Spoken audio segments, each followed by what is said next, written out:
आइए, आप सबका स्वागत है। हमारे आसपास ऐसे कई लोग होते हैं जिनमें प्रबल वाक चातुर्य होता है, जो अपने मीठे शब्दों से सबको बांध लेते हैं और इसीलिए वो आकर्षण का केंद्र भी बन जाते हैं। अब हमारे आसपास ऐसे भी कुछ लोग होते हैं जिनके शब्द हमें चुभते हैं, जिनकी दृष्टि से हम सदैव बचकर निकलना चाहते हैं, है ना? ये शब्द अत्यंत शक्तिशाली होते हैं। यदि ये शब्द न प्राण फूंक सकते हैं तो ये शब्द प्राण ले भी सकते हैं। जैसे एक शब्द मंत्र बनकर जीवन तार देता है, वही कोई दूसरा अपशब्द हमें दुख दे देता है, हमारे मन में क्रोध को जगाता है। क्यों? ये हमारे वचन अमूल्य है, ये हमारे शब्द ये ब्रह्म है। तो सोच समझकर मन के तुला में अच्छे से तोल कर इन शब्दों को मुख से निकालिएगा, क्योंकि इन्हीं शब्दों से आरंभ है और इन्हीं शब्दों पे अंत। राधे राधे। सोचिए मैं क्या कर रहा हूं। मैं स्नान करने का प्रयास कर रहा हूं। इस सरोवर में मैं अपना प्रतिबिंब देख पा रहा हूं। अब यदि मैं अपने मन में ये विचार लाऊं कि मेरे प्रतिबिंब का स्नान करना, इसका अर्थ है मेरे शरीर का स्नान करना, तो क्या ये उचित होगा? क्या ऐसा होता है? नहीं, कदापि नहीं, क्योंकि आपका शरीर आपके वश में। जब तक आप अपना शरीर नहीं भिगाओगे तब तक आपका प्रतिबिंब नहीं भीगेगा।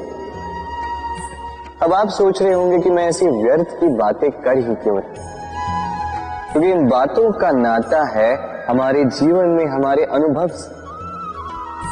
हमारे जीवन में ये अनुभव अत्यंत महत्वपूर्ण होते हैं। कुछ लोग ऐसे होते हैं जो संकटों का सामना नहीं करना चाहते, कठिन परिस्थितियों का सामना नहीं करना चाहते, उनसे दूर भागते हैं और साथ ही ये आशा भी करते हैं कि बड़े से बड़े संकट का सामना करने का उनमें अनुभव स्वयं ही आ जाए, वो साहस अपने आप आ जाए। किंतु ऐसा नहीं है, इसलिए संकटों का सामना करें, ना कि उनसे दूर भागे, क्योंकि यह अनुभव बैठे बिठाए तो नहीं आता। इसके लिए आपको उस मार्ग पे चलना होगा जहां संकट है, चुनौतियां हैं, कठिन परिस्थिति है, और इस मार्ग पर निडरता से चलना होगा, इनका सामना करना होगा। फिर देखिए, इस मार्ग में आपकी शक्ति, आपका साहस आपकी प्रतीक्षा कर रहे हैं। राधे राधे। ये मोती देख रहे हैं, शुभ्र, श्वेत, ओजस्वी, और इसे ऐसा ही बनाए रखने के लिए हम क्या कुछ नहीं करते। इसे ऐसे किसी मखमल के वस्त्र में लपेट देते हैं, किसी पिटारे में अच्छे से बंद करके रखते हैं। क्यों? ताकि इस पर खरोच ना आए, ताकि ये मोती टूटे ना, क्योंकि ये अनमोल है। उसी प्रकार है ये दूध फटे ना, इसलिए हम इसे गर्म करके रखते हैं। ग्रीष्म ऋतु में हम इसे शीतल जल में रखते हैं, क्योंकि ये अनमोल है। ये दोनों अनमोल है और इसलिए हम इसे सहेज कर रखते हैं। दूध हमारे तन को और पुष्ट करता है, उसी तन की सुंदरता बढ़ाते हैं ये मोती। अब मोती और दूध की ही भांति होते हैं हमारे अपनों के मन। इन्हें भी हमें सहेज कर रखना चाहिए, इनकी रक्षा भी हमें करनी चाहिए। मीठे वचन, स्नेह, आदर पूर्ण व्यवहार से इन्हें सहेज कर रखें, क्योंकि जैसे एक बार यदि दूध फट जाए तो पुनः उसे ठीक नहीं किया जा सकता। एक बार यदि मोती टूट जाए तो कुछ भी कर लो उसे पुनः नहीं जोड़ा जा सकता। उसी प्रकार एक बार मन में भेद हो जाए तो उसे पुनः पूर्व स्थिति में ले जाना अत्यंत कठिन होता है। मन के मतों में भेद हो सकता है, किंतु मन में भेद नहीं होना चाहिए। इसलिए अपनों के मन सहेज कर रखें, क्योंकि ये अत्यंत अनमोल होते हैं। राधे राधे। कितनी बार ऐसा होता है, आप कोई कार्य करने के लिए इसे किसी को सौंप देते हैं, अब वो व्यक्ति उस कार्य को पूर्ण नहीं कर पाता, अधूरा छोड़ देता है या ठीक से नहीं कर पाता। अब इस परिस्थिति में होता क्या है, आप क्रोधित हो जाते हैं, उस व्यक्ति से रुष्ट हो जाते हैं, उसे डांट लगाते हैं। उसके पश्चात उस कार्य को संपन्न करने के लिए आप स्वयं जुट जाते हैं और अंततः वो कार्य पूर्ण हो ही जाता है। अब इसमें समस्या उस व्यक्ति के प्रयास की नहीं थी, समस्या आपने जो उस व्यक्ति के प्रति आस रखी उसकी थी। हम दूसरों के प्रति अपनी आस को प्रथम सीढ़ी बना लेते हैं और स्वयं पर विश्वास को अंतिम सहारा। इसके स्थान पर होना ये चाहिए कि स्वयं पर विश्वास को हमें प्रथम सीढ़ी बनानी होगी, उसे अपना सहायक मानना होगा। यदि ऐसा करोगे तो परिणाम और भी सुख और भी आनंददायी होंगे। स्मरण रखिएगा, इस संसार में आपका सबसे बड़ा सहाय और कोई नहीं। इस संसार में आपका सबसे बड़ा तारणहार और कोई नहीं, स्वयं आप हैं। राधे राधे। मुझे अच्छे से स्मरण है, एक बार एक गैया वन से निकलकर हमारे घर चली आई। हमने बड़े प्रयास किए उसे पुनः भेजने के, किंतु वो नहीं लौटी। मैंने मैया को देखा, मैया ने कहा, अच्छी ही तो बात है, ईश्वर का आशीर्वाद है जो गौ माता स्वयं चल के हमारे पास आई है। अब तो कान्हा और बलराम को और दूध पीने के लिए मिल जाएगा। कुछ माह तक वो गैया हमारे साथ रही, उसके पश्चात स्वयं ही एक दिन लौट गए। नंद बाबा निराश हो गए। मैंने मैया को देखा, मैया ने कहा, अच्छा ही तो है, अब गोबर उठाने का श्रम नहीं करना होगा। उस दिन मैंने जो सीखा आज आप भी सीख लीजिए कि समस्या परिस्थिति में नहीं, मनस्थिति में होती है। सकारात्मक दृष्टिकोण से हर समस्या को देखिए तो सही, हर समस्या में आपको उसका हल स्वयं मिल जाएगा और कुछ रहेगा तो केवल और केवल आनंद। आइए इसी आनंद के साथ कहिए, राधे राधे। चलिए आपसे एक प्रश्न करता हूं, सबसे स्वादिष्ट फल कौन सा है? अब कोई कहेगा आम, तो कोई कहेगा सीताफल, कोई कहेगा अमरूद, और क्यों नहीं? अब प्रत्येक व्यक्ति की अपनी अपनी रुचि है, अपना अपना स्वाद है। कोई ये भी कह सकता है कि भाग्य से जो भी फल मिले वही सबसे अच्छा। अब रुचि चाहे जो भी हो, जैसी भी, सबसे मीठा फल वही जो परिश्रम के पश्चात प्राप्त हो। अब देखिए ना, तिनका तिनका जोड़कर, पाई पाई जमाकर अपनी स्वयं की एक कुटिया बनाना, उसमें रहना, वाह, इसका आनंद ही कुछ और है। और इसके समक्ष बड़े बड़े महलों का सुख फीका पड़ जाता है। ऐसा क्यों होता है? इसका उत्तर बड़ा ही सीधा साधा है। जब आप परिश्रम करते हैं, मानसिक परिश्रम करते हैं, शारीरिक परिश्रम करते हैं, अपना सारा समय उसमें निवेश करते हैं, निरंतर प्रयास करते हैं, उसके पश्चात आपको यह फल मिलता है, तो इस फल का मूल्य तो आप जानते ही हैं। स्मरण रखिएगा, परिश्रम अमूल्य है, इसलिए इससे मिला फल भी अतुल्य है। तो परिश्रम करते जाइए, निरंतर प्रयास करते जाइए, इस फल को प्राप्त करते जाइए, अपने इस जीवन में इस सफलता को प्राप्त करते जाइए। और मेरे साथ प्रेम से कहिए, राधे राधे। लोग कहते हैं संगठन में बहुत शक्ति होती है, और सत्य कहते हैं अब देखिए, एक उंगली और एक मुट्ठी के बल में कितना अंतर है हम सभी जानते हैं, किंतु एक उंगली आपको उचित मार्ग दिखा सकती है, मुट्ठी मार्ग अवरुद्ध कर सकती है। इसलिए यह जानना अत्यंत महत्वपूर्ण है कि संगठन और भीड़ में क्या अंतर है। इसे पहले पहचान। संगठन वो जहां आपका अपना व्यक्तित्व, अपनी पहचान,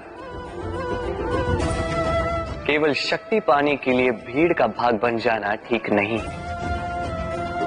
क्योंकि ये भीड़ भले ही आपको शक्ति दे किंतु आपसे आपकी पहचान छीन लेती है।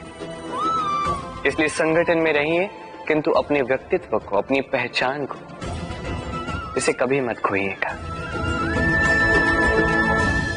राधे राधे। कैसे हैं आप? पूछने का कारण ये कि आज के समय में आसपास किसी भी देख लो, दुखी, व्याकुल, सोचता है कि संसार में सबसे अधिक दुख उसी के जीवन में, सबसे अधिक समस्याएं उसी के जीवन में। संसार में ऐसा कोई व्यक्ति नहीं जिसके जीवन में समस्या नहीं, और संसार में ऐसी कोई समस्या नहीं जिसका हल मनुष्य के पास नहीं। किंतु उस हल को खोजने के लिए अपनी भुजाओं को खोलकर जीवन में आगे बढ़ना होता है, साहस से आगे बढ़ना होता है। किंतु कुछ लोग क्या करते हैं, अपने माथे पर हाथ रख के किसी कोने में बैठकर निराश होकर अपने भाग्य को कोसते हैं। नहीं, ये कभी मत कीजिए। कर्म कीजिए, आगे बढ़िए, साहस दिखाइए, और सबसे महत्वपूर्ण बात, संयम रखिए, क्योंकि आपका लक्ष्य कितना भी कठिन क्यों ना हो, उस तक पहुंचने का मार्ग आपके पांव के नीचे से होकर ही जाए। राधे राधे। आप ऐसे कई लोगों को जानते हो जो ब्रह्म मुहूर्त में उठते हैं, स्नान करते हैं, प्रार्थना करने बैठ जाते हैं, श्लोक पाठ करते हैं और दूसरों को भी ज्ञान देते हैं कि वो भी ये सब करें, मंत्रोच्चार करें। मंत्रोच्चार, निस्संदेह इसमें बहुत शक्ति होती है, किंतु ये शक्ति आपको तभी मिलेगी जब आप उस मंत्र में छुपी सीख आत्मसात करेंगे, अपने जीवन में उतारें, उस सीख को आप कर्मों में परिवर्तित करें, प्रेम से इस सद्ज्ञान को अपने जीवन में लाइए, इसका प्रयोग कीजिए, तब मिलेगी आप इस मंत्र की शक्ति। अन्यथा ये मंत्र पढ़ के कोई लाभ नहीं होगा। स्मरण रखिएगा, मंत्र की शक्ति उसे बोलने में नहीं, उसे अमल करने में। राधे राधे। कितनी शांत, सौम्य, शीतल होती है एक बहती नदी। आसपास की भूमि को नम करती है, पशुओं को जल देती है, पक्षियों के लिए क्रीड़ा स्थल बन जाती है और हमें देती है शांति। किंतु बाढ़ में जब यही बहती नदी प्रकोप पर उतर आती है, जब अपना रौद्र रूप धारण कर लेती है, कुछ नहीं छोड़ती। वन, घर, शहर, पर्वत तक तोड़ डालती है ये शांत बहती नदी। अब इसी प्रकार होते हैं हमारे भाव। जब तक शांत है, जब तक नियंत्रण में, तब तक सदा आपको सुख देंगे, किंतु यदि ये अनियंत्रित होकर बाहर निकले, सर्वस्व का अंत कर देते हैं। इसलिए भावनाओं के नियंत्रण में नहीं, भावनाओं को नियंत्रण में करना सीखें। आप जीवन में बहुत सफलता पाएंगे। राधे राधे। ये मुद्रा, अब सोचिए ये हमारा जीवन है। अब इसमें सुख और दुख, इस मुद्रा के इस जीवन के दो पहलू, किंतु हम जब भी ईश्वर से प्रार्थना करते हैं सदैव सुख ही मांगते हैं, और ये सुख आता भी, और सुख आते ही व्यक्ति सर्वप्रथम उनको भूल जाता है जो दुख में उसके साथी। अब ऐसे में वो उनकी सहायता तो नहीं करता, वो करता है उपकार, और अब इस उपकार के बदले लोगों से स्वयं के लिए वो श्रद्धा चाहता है। अब श्रद्धा, इस भाव के कारण वो स्वयं को दूसरों से अधिक श्रेष्ठ, स्वयं को दूसरों से भिन्न समझ लेने पर विवश हो जाता है, और अलग होने के कारण उसमें जागता है अहंकार, और ये बनता है उसके पतन का निमित्त। अब इसमें क्या किया जाए, क्या मांगा जाए ईश्वर से, ये प्रश्न उठता है। तो मांगिए सुख केवल उतना ही कि अहंकार ना आ जाए, और दुख उतना ही कि आस्था न चली जाए। राधे राधे। स्वप्न, हम जीवन में स्वप्न देखते हैं, उन्हें पूर्ण करने का पूर्ण प्रयास करते हैं, किंतु ये स्वप्न पूर्ण ना कर पाने की स्थिति में हम टूट जाते हैं, बिखर जाते हैं, और फिर ये बोझ हम आने वाली पीढ़ी पर लगभग लाद देते हैं। हम सोचते हैं कि जो हम ना बन सके हमारी संतान अवश्य बने, जो हम कभी ना पा सके हमारी संतान अवश्य पाए। ये विचार अनुचित प्रतीत नहीं होता, किंतु ये भूल है, और यही भूल हम कर बैठते हैं।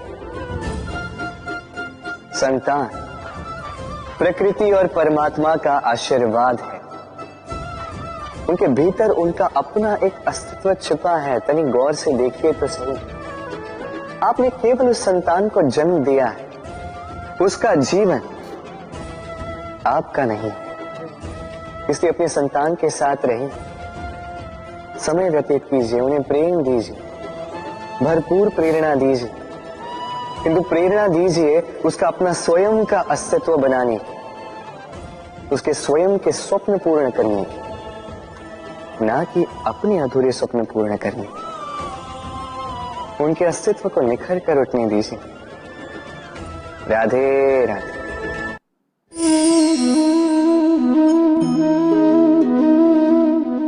दूध और माखन, यदि मैं आपसे पूछूं कि इन दोनों में संबंध क्या है, आप कहेंगे सरल सी बात है, दूध से ही तो माखन बनता है। यदि मैं आपसे पूछूं कि इन दोनों में अंतर क्या है, तो कोई कहेगा एक तरल है तो दूसरा ठोस, कोई कहेगा एक जनक है तो दूसरी संतान। नहीं, इन दोनों में अंतर है शुद्धता का। माखन दूध से कहीं अधिक शुद्ध होता है। इस बात को कुछ इस प्रकार समझा जा सकता है। यदि कोई कीट आकर उस पात्र में गिरे जिसमें दूध गिरा है, तो आप क्या करते हैं? आप दूध को फेंक देते हैं। किंतु यदि कोई कीट आकर उस पात्र में गिरे जिसमें माखन रखा गया है, तो आप क्या करते हैं? आप उस कीट को निकाल कर फेंक देते हैं। ये कीट मैला है, ये कीट दूषित है, और यदि हमारा मन निर्मल ना हो तो ये कीट हमारे मन को भी दूषित कर देगा, उसे मैला कर देगा। किंतु यदि हमारा मन माखन की भांति शुद्ध हुआ, तो कुविचार को स्वयं से जाना होगा। स्मरण रखिएगा, इस संसार में कीट तो रहेंगे, अब दूध बनना है या माखन, निर्णय आपका। राधे राधे। आपने जीवन में कभी न कभी किसी पौधे को जल तो दिया ही होगा।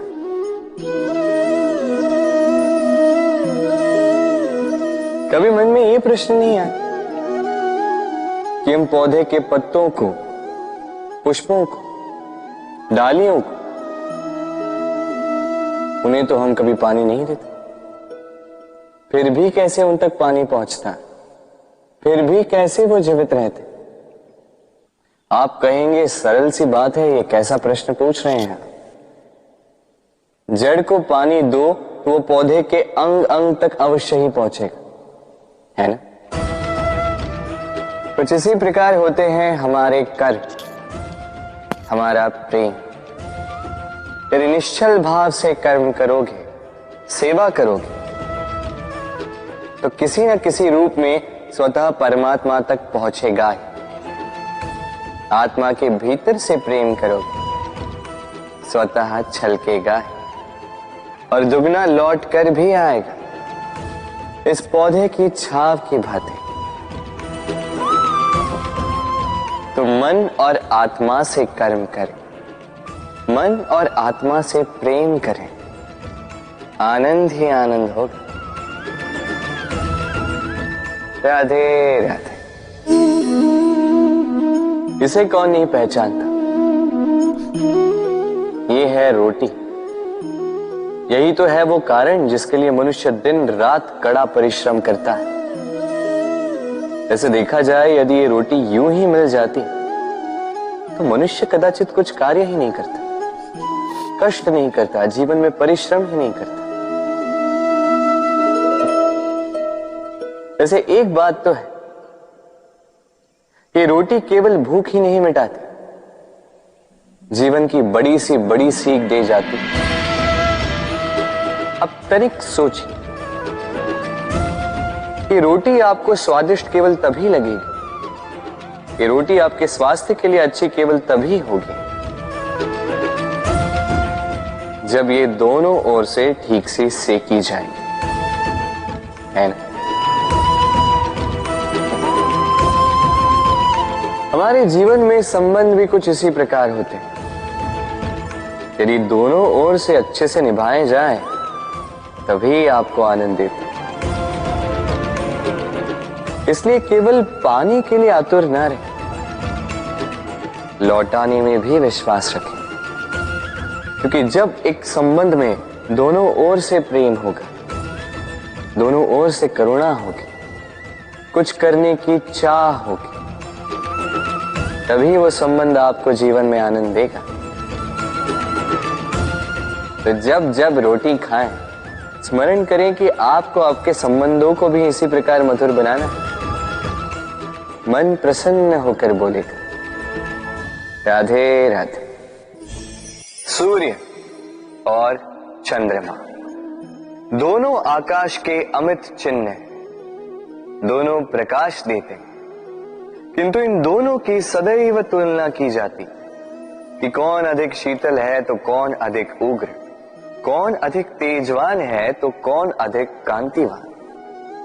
अब क्या ये तुलना उचित है?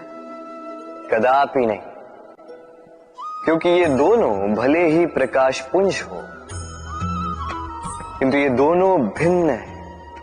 दोनों का अपना अपना महत्व है और दोनों का अपना अपना समय है जब ये चमकते हैं, तो इनकी तुलना अनुचित है। और इसी प्रकार हमारे जीवन में भी तुलना अनुचित ही होगी। स्वयं की तुलना किसी और से कभी मत कीजिएगा। यदि कोई और आपकी तुलना किसी और से करे तो उस पर ध्यान मत दीजिएगा, क्योंकि इस तुलना से स्वयं को हीन समझ लेना आपके हित में नहीं, ये आपके लिए लाभदायक नहीं। बस प्रयास करते रहिए, स्वयं को निखारते रहिए और सही समय की प्रतीक्षा कीजिए, क्योंकि सही समय आने पर ये आपके गुण, आपकी महत्ता बढ़ाएंगे। राधे राधे। जीवन में सभी महान बनना चाहते हैं, सभी बड़ा बनना चाहते हैं, किंतु बड़ा बनते कैसे हैं?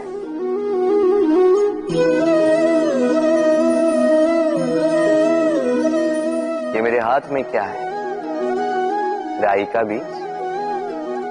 नहीं, ये बरगद का बीज। इतना छोटा कि बड़ी सरलता से अन्य बीजों में घुल मिल जाता है, बड़ी सरलता से धरती में समा जाता है। किंतु जब ये वृक्ष बनकर उभरता है, उसके पश्चात जब गिरता है, समस्त वातावरण को हिला देता है। कुछ इस प्रकार बड़ा बनिएगा, बरगद का बीज, बरगद का वृक्ष। और यदि जीवन में आप इसी प्रकार बड़ा बनना चाहते हैं, सर्वप्रथम अपने अहम को, अपने अभिमान को छोटा कर दीजिए, इतना छोटा कि आप सबके साथ बैठ सकें। किंतु भीतर इतना बड़ा बन जाइए कि जब आप उठें कोई और बैठा ना रहे। राधे राधे।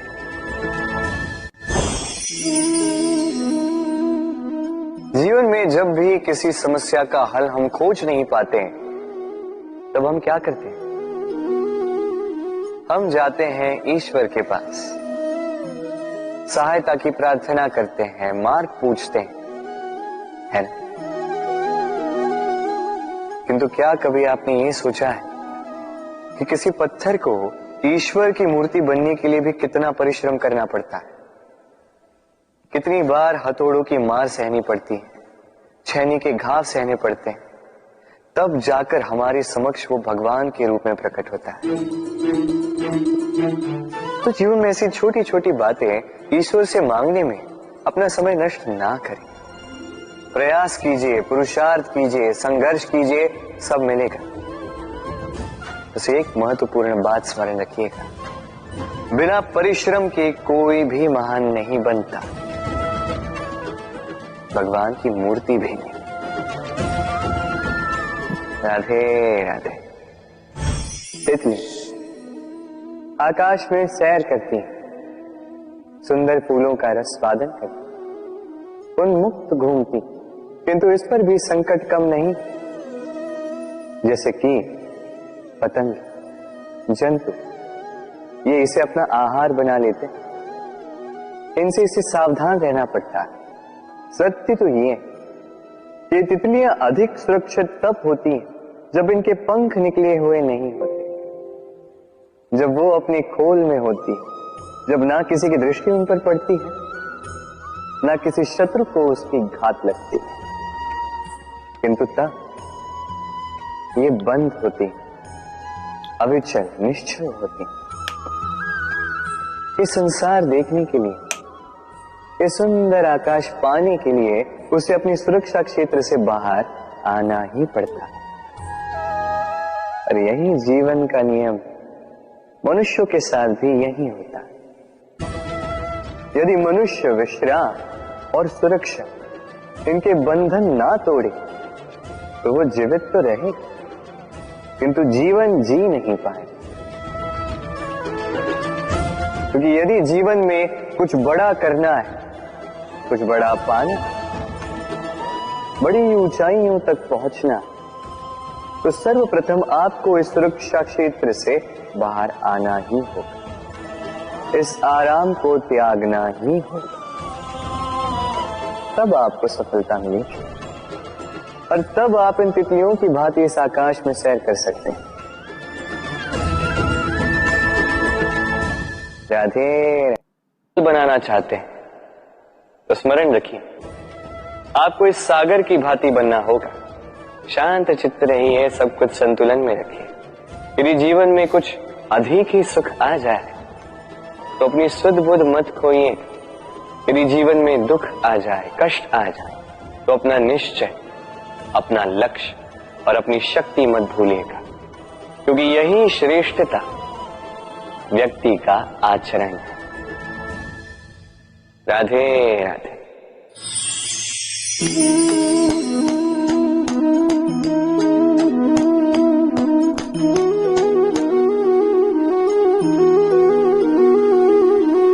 आप सोच रहे होंगे कि मैं कर क्या रहा। मैंने सुना कि चट्टानों में जो है रत्न पाए जाते, वही ढूंढ रहा था।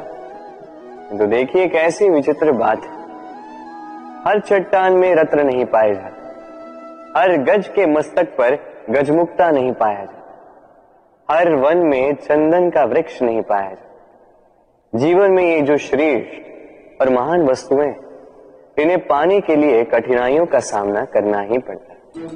अब ऐसे ही श्रेष्ठ होते हैं मित्र। अत्यंत श्रेष्ठ यदि सही मित्र मिले तो आपको जीवन में कई सारे लोग मिलेंगे, बड़ी मीठी मीठी बातें करेंगे, किंतु यदि कोई ऐसा जीवन में आए जो आपके हित के विषय में सोचे, आपके हित के विषय में कार्य करे, तो उसे कहीं मत जाने दीजिए। उन्हें अपने जीवन में सहेज कर, फिर देखिए आपके जीवन में सुख ही सुख हो। राधे राधे।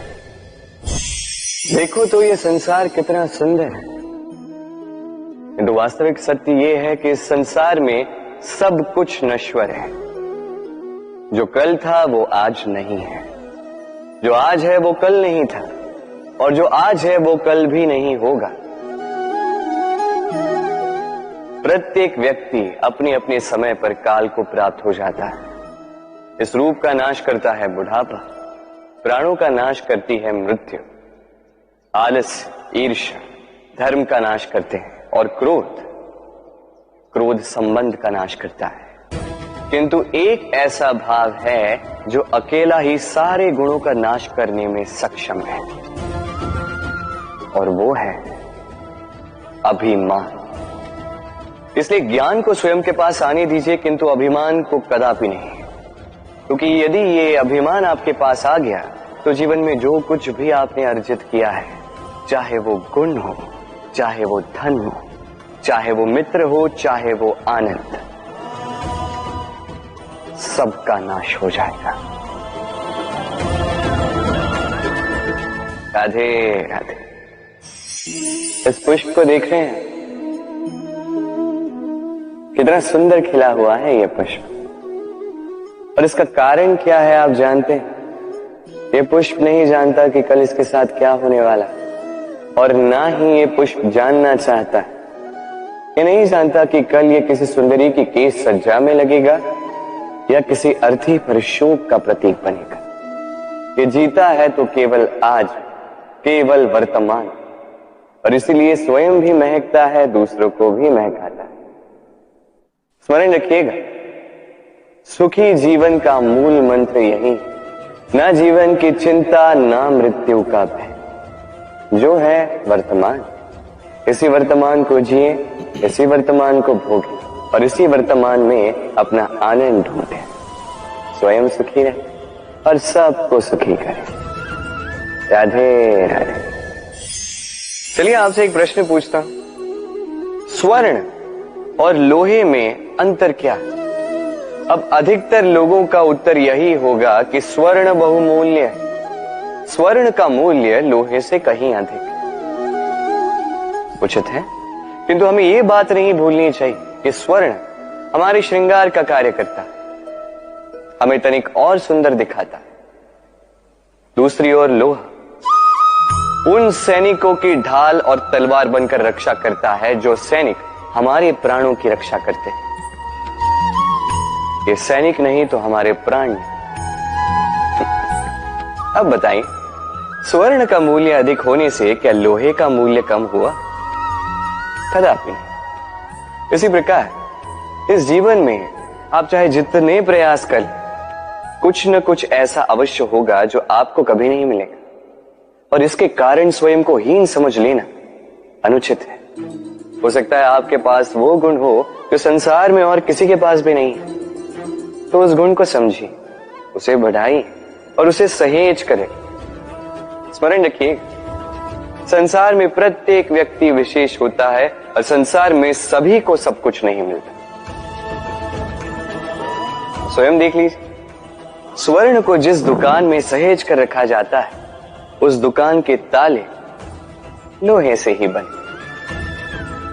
वर्षा के ऋतु में जब भयानक वर्षा होती है, तीव्र गति से वायु चलती है, तब अक्सर आपने देखा होगा ये पक्षियां, इनके घोंसले अक्सर टूट जाते हैं, नष्ट हो जाते हैं। किंतु क्या कभी आपने इन पक्षियों को विलाप करते हुए देखा है? कभी नहीं। जैसे ही वर्षा रुकती है, ये पुनः तिनका तिनका जोड़कर अपना घोंसला पुनः बना ही देते हैं, अपना संसार वैसा बना देते हैं जैसा पहले था। और ऐसा क्यों? क्योंकि इस चक्रवात के कार्य से इन पक्षियों को कोई लेना देना है ही नहीं। वो तो बस वो करते हैं जो उनके हाथ में। और यही है सुखी जीवन का मूल मंत्र। जो आपके वश में नहीं, उस पर विलाप करके कोई लाभ नहीं होगा। अपना ध्यान केवल उस पर केंद्रित कीजिए जो आपके वश में। जो बदल चुका है उसे कदाचित आप बदल नहीं सकते, किंतु जिसे आप बदल सकते हैं उस पर ध्यान केंद्रित कीजिए। इस जीवन में तनिक सकारात्मक बन जाइए, देखिए सब शुभ होगा। राधे राधे। मनुष्य सदैव विश्वास करता है ऊपर उठने में, ऊंचा और ऊंचा उठने में, किंतु वास्तविकता तो यह है कि जब तक शिखर को स्पर्श नहीं करोगे ऊपर उठने में आनंद नहीं आएगा। अब देखिए ये वर्षा जब आकाश से गिरती है धरती भी इसका स्वागत करती है, क्योंकि वर्षा गिरती है धरती की प्यास बुझाने के लिए। वर्षा आती है तो वन उपवन झूम उठते हैं, मोर पपी है नाचते हैं गाते हैं। इसलिए नहीं कि वर्षा गिरी, इसलिए कि वर्षा उस भाव से गिरी। अब उसी स्थान पे यदि आकाश से कड़कती हुई बिजली धरती पर गिरे तो प्रकृति भयभीत हो जाती है। अर्थात ये भाव अत्यंत महत्वपूर्ण है। सर्वप्रथम इस भाव को देखिएगा, और यदि इस भाव में सृजन है तो समझ लीजिए सब कुछ शुभ ही होगा। राधे राधे। जब भी हम किसी वृक्ष को देखते हैं सर्वप्रथम हमारी दृष्टि पड़ती है उसके पुष्पों पर, हरे भरे पत्तों पर, रसीले फलों पर, किंतु वो कठोर, वो निस्वार्थ जड़, उससे तो हम कभी आकर्षित होते ही नहीं। अब क्या इसका अर्थ ये है कि जिसने बलिदान दिया, जो उस वृक्ष की नींव है, जिसने उस वृक्ष को बढ़ाया, उसका कोई मोल ही नहीं। स्मरण रखिएगा, जब भी हम किसी वृक्ष को जल देते हैं उसके पत्तों, पुष्पों या फलों को नहीं, उसकी जड़ को देते हैं। जब भी हम किसी वृक्ष की पूजा करते हैं यही पुष्प, यही तिलक हम उसकी जड़ को अर्पित करते हैं। अर्थात कहीं न कहीं अनजाने में ये प्रकृति आपको वो मान दे ही देती है जिसके आप पात्र हैं। और इसीलिए तो मैं कहता, तो कर्म किए जा तू फल की चिंता ना कर, तुझे वो मान अवश्य मिलेगा जिसका तू पात्र है, बस विश्वास कर। राधे राधे। सागर कितना विशाल होता है ये सागर, क्या नहीं कर सकता ये सागर। क्षण भर में त्राही त्राही मचा सकता है, प्रलय ला सकता है, संसार मिटा सकता है। ये सागर जीवन ज्योति बुझा सकता है। यदि कुछ नहीं बुझा सकता तो एक प्यासे की प्यास। दूसरी ओर ये गागर इतनी छोटी है कि गोपियां एक साथ 10-10 लेकर चल सकती हैं, किंतु यही छोटी गागर 20 की प्यास बुझा सकती है। अब बताइए, जल सागर में भी है और गागर में भी, फिर इतना अंतर क्यों? यहां पे अंतर है तो भाव के स्वभाव में। एक माटी में मीठा जल संजोकर रखती है तो दूसरा अपने खारे पानी से किसी को भी माटी में मिला सकता है। आप क्या बनना चाहेंगे? सागर का खारा पानी बनकर किसी की आस बुझाना चाहेंगे या मीठी गागर बनकर किसी की प्यास बुझाना चाहेंगे? निर्णय आपका है। राधे राधे।